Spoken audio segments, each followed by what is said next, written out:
ነገሩ የሆነው ጥር ወር በ1918 ዓመተ ምህረት ነው። አንዲት ጀልባ ይዘን ከስድስት ወንድሞቻችን ጋር ወንጌል ለመስበክ የግንቦት አበባ ወደ ተባለች መንደር ሄደን። ህብረተሰቡ አሳ በማጥመድ የሚተዳደር ነው። ከነዚህ አብሮኝ ከሄዱ ስድስት ወንድሞች መካከል አንደኛው በጣም ወጣት ሲሆን እድሜውም 16 ወይም 17 ዓመት ቢሆነው ነው። ይህ ልጅ ከትምህርት ቤት ስለተባረረና እናቱን በልጁ ሁኔታ ተስፋ ስለቆረጠች ለኔ አምጥታ ሰጠች። ይህ ልጅ በኔ ጥበቃ ከሆነበት የመጀመሪያው ወር አካባቢ ከእርሱ ጋር እንዴት እንደምንግባባ እቸገር ነበር። ነገር ግን በሁለተኛው ወር ላይ ጌታን ስላወቀና የግል አዳኙ አድርጎ ስለተቀበለ እግዚአብሔርን የማገልገል ታላቅ ፍቅር አደረበት። በሶስተኛውም ወር ላይ የግንቦት አበባ ወደ ተባለችው መንደር ከኛ ጋር ወንጌል ለመስበክ አብሮን ሄደ። ስራችንን እስከምናጠናቀቅ የምናርፍበት ስፍራ ስንፈልግ አመሸን። በአጋጣሚ አንድ የአገር ባህል መድኃኒት እያዘጋጀ በመሸጥ ከሚተዳደር ሰው ቤት ደረስን። ትንሽ ማረፊያ ክፍልም ሰጠን። ጥር 7 ምሽት ላይ ለመጀመሪያ ጊዜ ለስብከት ወጣን። ህዝቡ በጣም ትሁትና ሰው አክባሪ ነው። ይሁን እንጂ ስብከታችን ጥቂት ከሰሙ በኋላ ንግግራችንን ያስቆሙንና ትተውን ይሄዳሉ። አንድ ያልተለመደ ሁኔታ አጠቃላይ የመንደሩን ሰው ትኩረት የያዘ ይመስል ነበር። የሆነ ነገርም የሚያወሩት አላቸው። የሰው ሁሉ ሐሳብ በዚህ ጉዳይ ላይ ያተኮረ ነበር። የሚያወሩትም ስለዚሁ ነገር ነው። እነኚህ ሰዎች በስብከታችን መካከል ይቅርታ በመጠየቅ ንግግራችንን አቋርጠው በሚሄዱበት ጊዜ ምን ሆናችኋል ብለን ስንጠይቃቸው እውነተኛ ነገር የሚነግረን ሰው አልነበረም። እኛም በሁኔታው በጣም ተደናገረን። ሰባታችንም የገጠመን አንድ አይነት ችግር ነበር። ስለሆነም የሀገር ባህል መድኃኒት ቀማሚውን ሰው ጉዳዩ ምን እንደሆነ እንዲነግረን ጠየቅነው። እርሱም ለኛ በጣም ግልጽ የነበረ ሰው ቢሆንም እንኳ አሁን ግን ስለ ጉዳዩ ከኛ ጋር ለመነጋገር አልፈለገም።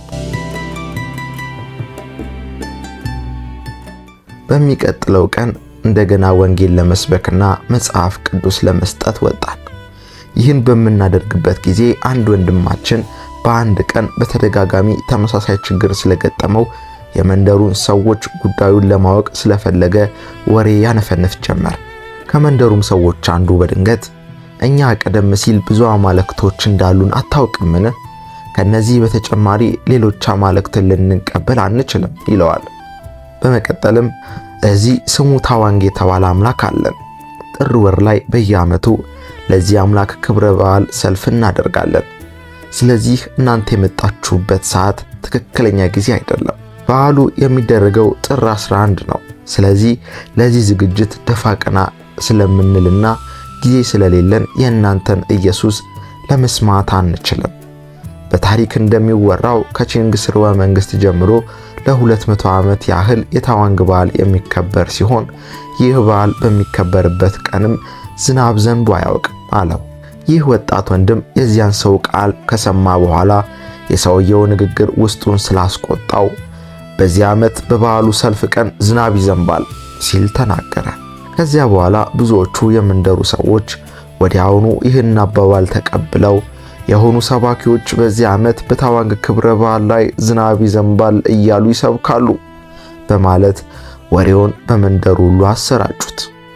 በ2 ሰዓት ጊዜ ውስጥ ወሬው በሙሉ የመንደሩ ነዋሪዎች ጆሮ ደረሰ።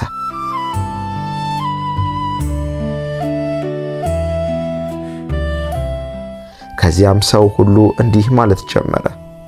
ታዋንግ በሚከበርበት ዕለት ዝናብ ከሆነ ኢየሱስ አምላክ ነው። ነገር ግን በዚህ ዕለት ዝናብ ባይሆን ታዋንግ አምላክ ነው አሉ። ሌሎቻችን ወደ አገር ባህል መድኃኒት አዘጋጁ ሰውዬ ቤት ስንመለስ ወጣቱ ወንድማችን ስለተናገረው ሰማን። እኔም ይህ ወጣት ወንድም እንዴት ይህን ነገር ትናገራለህ? የሰማይ መቆጣጠሪያ ቁልፍ አለን አልኩት። እርሱም መልካም ለማንኛውም እንጸልይ ሲል መለሰልኝ። እኔም በእርግጥ እንጸልያለን አልኩና ነገር ግን እግዚአብሔር ጸሎታችንን ባይመልስስ? ይህ ነገር የእርሱ ፍቃድ ባይሆንስ? በማለት ጠየቅኩ። ይሁን እንጂ ሁላችንም ከመጸለይ በስተቀር ሌላ አማራጭ ስላልነበረን ለመጸለይ ተስማማን። በዚያ ሰዓት ራት ተዘጋጅቶ ነበር። ነገር ግን ራት የምንበላበት ልብ አልነበረንም። ሁሉም የሚሰማው ነገር ከውስጣችን ወጥቶ ሰላም እስክናገኝ ድረስ መጸለይ ነበረብን። በዚያ ጊዜ የሚያስጨንቀን ነገር ሁሉ ከኛ ተወገደ። ሁላችንም በእግዚአብሔር መልስ እርግጠኞች የሆንን እንመስል ነበር። ከዚያ በኋላ ነበር እራታችንን የተመገብነው። እራታችንን እየተመገብን ሳለ የሀገር ባህል መድኃኒት ቀማሚውን ሰው አገኘነው። እኛም ለዚህ ሰው ታዋንግ በሚከበርበት ዕለት ማለትም ጥር 11 ዝናብ እንደሚሆን ሁላችንም የምናውቅ መሆናችንን ነገርነው። የሀገር ባህል መድኃኒት ቀማሚውም እንዲህ ሲል መለሰልን፣ በእኔ አመለካከት ዝናብ አይኖርም። አሁን የምመክራችሁ ይህ ነገር እንደ ቀላል ጉዳይ እንዳትመለከቱት ነው። ከሁሉ በፊት በግንቦት አበባ መንደር ከ2000 የሚበልጡ አባወራዎች ይኖሩባታል። ሁሉም ሰዎች ለማለት ይቻላል የሚተዳደሩት ከባህሩ ጋር በተገናኘ ነገር ነው። ታዲያ እነዚህ ሰዎች የአየሩን ሁኔታ አያውቁም ትላላችሁን? እነዚህ ሰዎች ልምዱ ስላላቸው ጥቂት ቀኖችን ቀደም አድርገው የአየሩን ሁኔታ መገመት ይችላሉ። በዚህ ላይ ወቅቱ የዝናብ ጊዜም አይደለም። ስለዚህ እባካችሁ ይህችን ትንሽ ሱቄን ተመልከቱ። እኔ የምኖረው ይህችን ሱቅ በመጠበቅ ነው። እናም እባካችሁ እኔን የዚህ ክፉ ነገር ተካፋይ አታድርጉኝ አለ። ነገር ግን ስለዚህ ሁኔታ ሁላችንም ሰላም ተሰምቶን ስለነበር እግዚአብሔር ጸሎታችንን እንደሚመልስ እርግጠኞች ነበርን። በሚቀጥለው ቀን ጥር 10 እንደገና ለስብከት ወጣን። በዚህ ዕለት ግን ለመንደሩ ነዋሪዎች ጥር 11 ዝናብ ይዘንባል ያለው ይህ ወጣት ብቻ አልነበረም። እኛ ሁላችን ጥር 11 ዝናብ እንደሚዘንብ ለምናገኘው ሰው ሁሉ ማወጅ ጀመርን። ነገር ግን አንዳንድ መጣጥፎችና መጽሐፍ ቅዱሶችን ለመሸጥና ወንጌል ለመስበክ ብንሞክርም ሁሉም ፈቃደኛ ሊሆኑ አልቻሉም። እስከ ጥር 11 እንጠብቃለን፣ በዚያ ቀን ዝናብ ከሆነ ኢየሱስ አምላክ መሆኑን እንቀበላለን፣ ነገር ግን ዝናብ ባይሆን ታዋንግ አምላክ ነው ይሉን ነበር። የሚያስደንቀው ነገር ጥር 9 ሌሊት የተስፋ ቃል መጥቶልን ነበር። ይህ የተስፋ ቃል በሁለተኛው ነገሥት ምዕራፍ 2 ቁጥር 14 ላይ ያለው የኤልያስ አምላክ እግዚአብሔር ወዴት ነው የሚለው ነው። በዚህ የተስፋ ቃል መሰረት በኤልያስ ጊዜ የተገለጸው የእግዚአብሔር ክብር ዛሬም እንደሚገለጽ በእምነት አስተዋልን። ይሁን እንጂ በተባለው ቀን ዝናብ ባይመጣ 10,000 ለሚደርሱ ለግንቦት አበባ መንደር ሕዝቦች ዳግመኛ ወንጌል መስበክ እንደማንችል እናውቅ ነበር። የወንጌሉንም በር እስከ መጨረሻው እንደሚዘጋ ግልጽ ነው።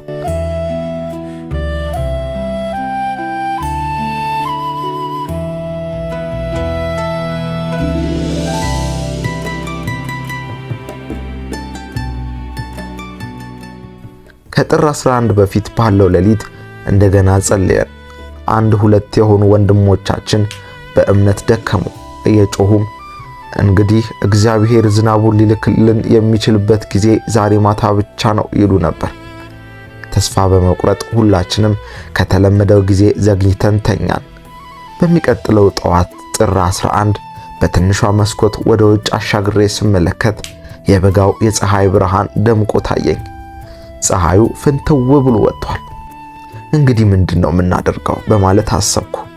ጥቂት ሳስብ ከቆየሁ በኋላ ተንበረከኩና መጸለይ ጀመርኩ። ከዚያም አንድ ባንድ ወንድሞች ሁሉ ከእንቅልፋቸው ነቁ።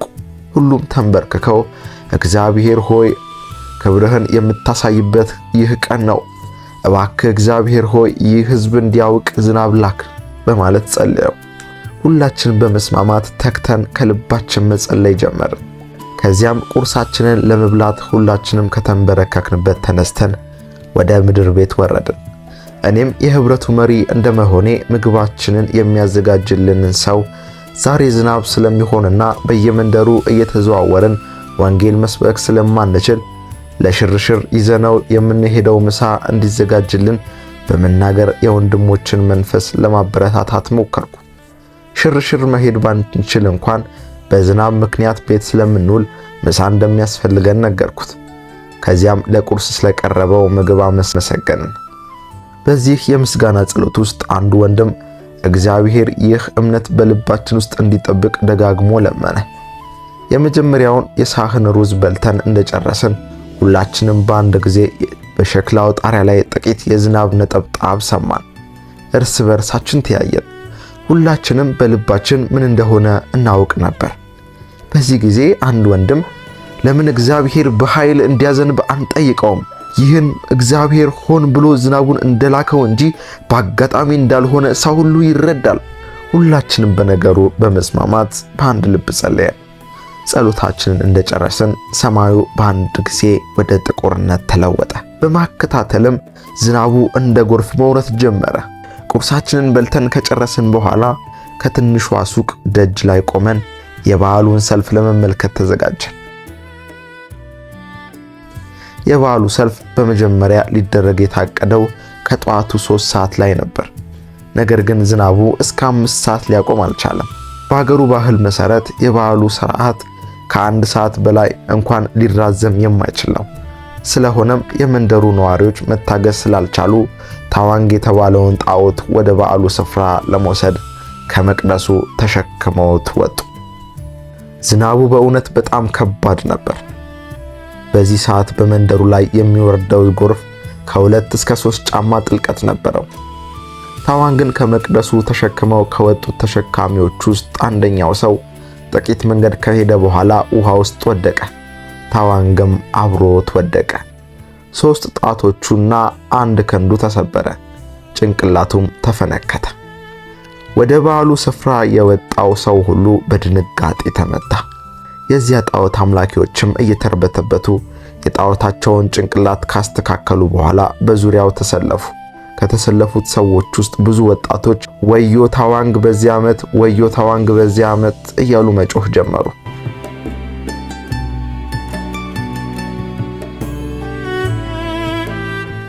ይህንን ሲያደርጉ ዝናቡ በጣም እየጨመረ መጣ። በጣም በመጨመሩ ስነ ስርዓቱ እንዲቆም ተደረገ። ከዚያ የተነሳ ታዋንግ አቅራቢያው ወደሚገኘው የቸንስ መሳለሚያ ቤቶች እንዲሄድ ተደረገ። ምክንያቱም ከዝናቡ የተነሳ ወደ መቅደሱ እንኳን ለመመለስ ስላልተቻለ ነው። በመቀጠልም አንዳንድ የአካባቢው ሽማግሌዎች ወደፊት ስለሚሆነው ነገር ትንቢት ለመፈለግ ወደ ታዋንግ ሄዱ። በመጨረሻም ትንቢት ለመፈለግ የሄዱት ሰዎች ተመልሰው መጡና ታዋንግ ቀኑን በሙሉ እንደማይወጣና ወደ መቅደሱ እንደማይሄድ ነገር ግን በዚያ ፈንታ እስከ ሌሊቱ 8 ሰዓት ጥር 14 ድረስ በዚያው እንደሚቆይ የፈለገ መሆኑን አስታወቁ። የአካባቢው ሽማግሌዎች ይህን ውሳኔ ሲቀበሉ፣ ወጣቶቹ ግን ታዋንግ ዛሬ ለምን ወደቀ? ክንዶቹና ጣቶቹ ለምን ተሰበሩ? ዝናብስ በዚህ ወቅት እንዴት ሊዘንብ ቻለ? እንዴት ታዋንግ በሚከበርበት ዕለት ዝናብ ዘነበ? በማለት ይጠይቁ ነበር። በምሳ ሰዓት እግዚአብሔር ሰማዩን ነፃ እንዲያደርግና ከሰዓት በኋላ እኛም ወንጌል መስበክ እንድንችል ወደ እግዚአብሔር ጸለየን። እግዚአብሔርም እንዲህ አደረገ። ያን ቀን ከሰዓት በኋላ ስራችንን በሚገባ ተሳካልን። የያዝናቸው መጽሐፍ ቅዱስ በአጭር ጊዜ ውስጥ ሽጠን ጨረስን። እኛም ጥር 15 ጠዋት ወደ ቤታችን እስክንመለስ ጥር 12 እና 13 እንዲሁም ጥር 14 የቀኑን የአየር ሁኔታ መልካም እንዲያደርግልን እግዚአብሔርን ለመነው። ምክንያቱም እነዚህ ቀኖች ወንጌል የምንሰብክባቸው ጊዜያት ነበሩ። ነገር ግን ጥር 14 ሌሊት ዝናብ እንዲዘንብና ሕዝቡም ያለ ጥርጥር ታዋንግ አምላክ አለመሆኑን እንዲረዳ ጸለየን።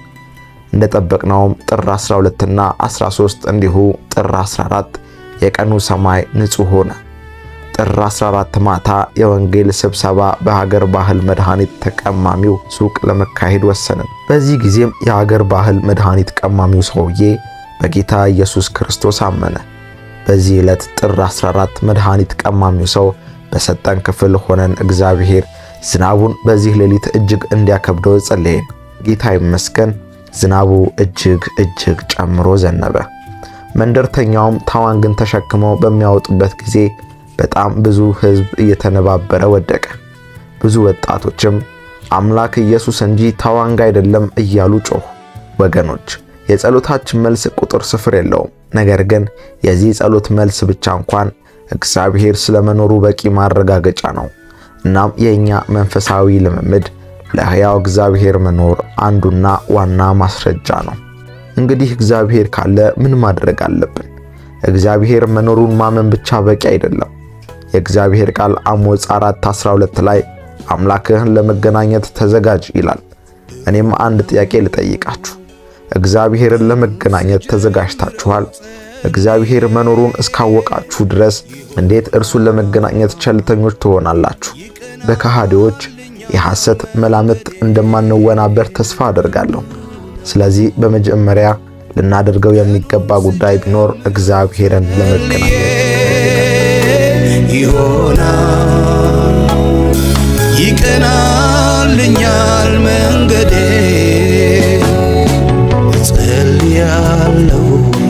እጸልያለሁ ሸክሜን ሁሉ ፊቱ ጥላለሁ። እጸልያለሁ ለጥያቄ መልስ አገኛለሁ። ይሰማኛል፣ ያከናውንልኛል፣ ሸክሜን ወስዶ ያሳርፈኛል። ይሰማኛል፣ ይመልስልኛል፣ ሸክሜን ወስዶ ያሳርፈኛል።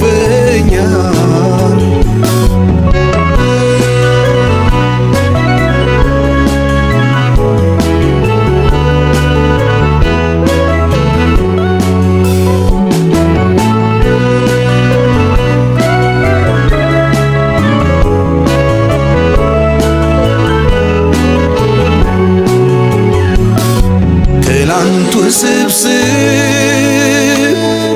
ሆኖኝ ነበረ፣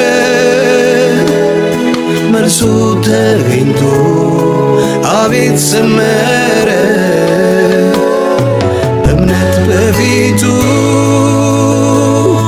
ዛሬም ቀርባለሁ፣ ለጥያቄ መልስ አገኛለሁ።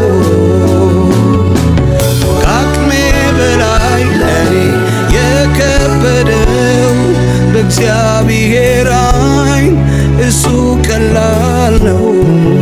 መስቀሉ ስር ዛሬ ተንበርክኬ እነግረዋለሁ ሁሉን ለአምላኬ።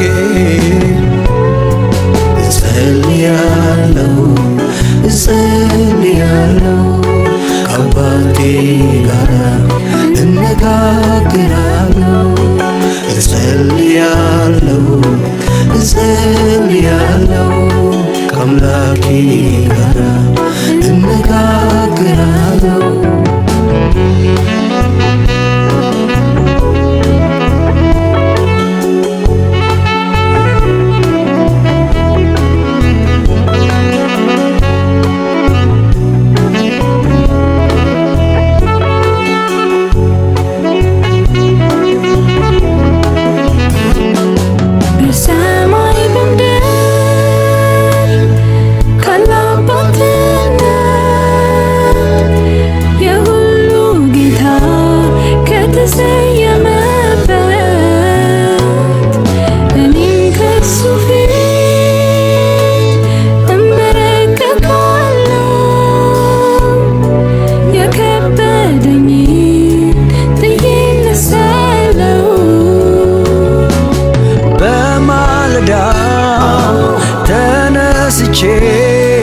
እጸልያለሁ ዓይኔን አንስቼ ብሩህ ፊትን አየዋለሁ። ቀኔ ደምቆልኝ እውላለሁ። መብት ሰጥቶኛል የልጅነት አባባ የምልበት ብውል ባድር ከሱ ጋራ አይሰለቸኝም ስሙን ብጠራው። ብሩህ ነው ቀኑን ስጀምረው ጸልዬ ይሆናል ይቀናልኛል